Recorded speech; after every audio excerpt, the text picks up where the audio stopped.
Alors, il arrive là, en séries éliminatoires, c'est un bulldozer.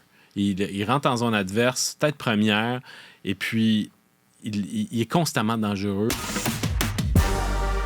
Juste un mot sur l'évidence. L'évidence, c'est comment dire, on ne gagnera pas de prix de clairvoyance. Je ne gagnerai pas de prix de clairvoyance avec cette entrée en matière-là, mais vous me direz, tu n'en gagneras probablement jamais.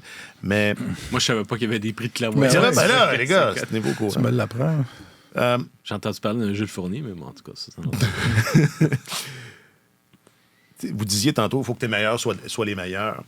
Bon sang que Leon Draisaitl est un joueur. Machine. C'est une machine. Et évidemment que quand tu joues avec dans la même équipe que Connor Bedard, pas Connor Bedard, mais Connor McDavid, tu vas.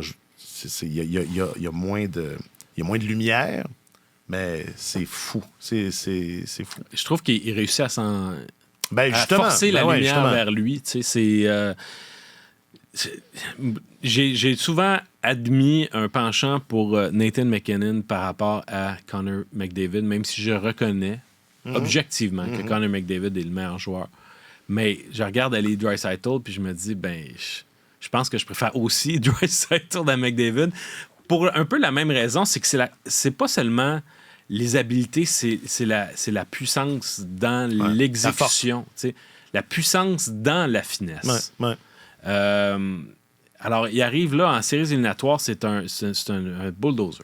Il rentre en zone adverse, tête première, et puis il est constamment dangereux. Le mouvement circulaire de certaines équipes, lui, il est excellent là-dedans. Il est premier dans les coins de patinoire aussi, premier devant le filet.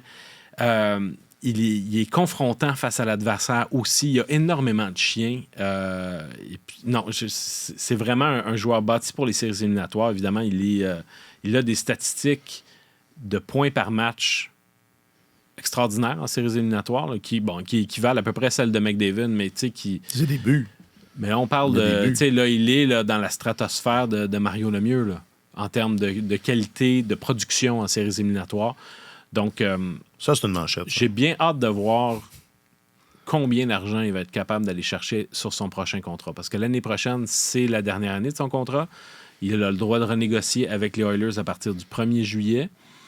Est-ce qu'il va oser demander plus que Connor McDavid en disant c'est l'inflation, chers amis?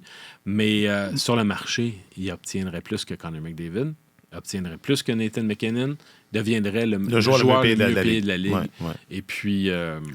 c'est tentant. Je me dis, à quelque part, là, le gars qui couvre les Canadiens puis qui a hâte de voir une équipe gagnante se dit, ce serait donc le fun qui décide d'aller tâter les eaux. Il se passe pas une semaine sans que tu fasses une allusion Draisaitl à Montréal. Il se passe pas une semaine. C'est la deuxième fois que je le fais. C'est la deuxième fois que je le fais parce que là, tu m'as parlé de San Jose la dernière fois qu'on s'en est. C'est vrai, le petit Berlin.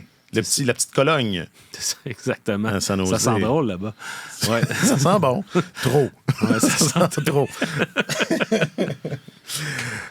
Martin, veux-tu dire à quel point Draisaitl est bon? Dis-le. Écoute, il est bon. Il est très bon et il n'y a aucune raison qu'il y ait 4 millions d'écart entre lui et non. Puis McDavid, là, il n'y a aucune raison qui justifierait qu'il donne... qui accorde un rabais aux Oilers. Il faut qu'ils obtiennent la pleine valeur pour son talent.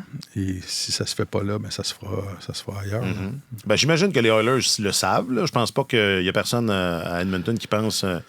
Non. Il faudrait que les deux gagnent la même chose là, pour que tout le monde soit content. Là, c'est sûr. Sauf que l'écart, ce qui va gagner en plus va être davantage même que le plafond salarial, l'augmentation du plafond salarial. Fait que ce qui fait en sorte que tu vas avoir deux joueurs qui vont prendre à eux deux une portion encore plus grande du pourcentage de l'enveloppe salariale. Puis ça, c'est problématique. Je pense que c'est un beau problème à avoir quand tu as deux joueurs de cette qualité-là.